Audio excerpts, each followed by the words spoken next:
چہلم حضرت امام حسین رضی اللہ تعالیٰ عنہ کے حوالے سے شہر میں امن و امان کی صورتحال کو بہتر بنانے کے لیے ڈسٹرکٹ پولیس حیدرآباد کی جانب سے پولیس اور رینجرز کا مشترکہ فلیگ مارچ نکالا گیا۔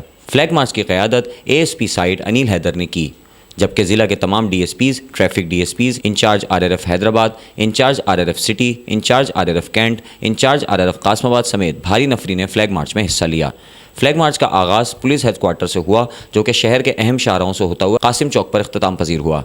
چہلم حضرت امام حسین رضی اللہ تعالیٰ عنہ کے حوالے سے جاری فلیگ مارچ کا مقصد محرم الحرام کے دوران عوام کے اندر احساس تحفظ پیدا کرنا ہے۔ حیدرآباد پولیس کی جانب سے چہلم حضرت امام حسین کے حوالے سے سیکیورٹی پلان کو بھی حتمی شکل دے دی گئی ہے۔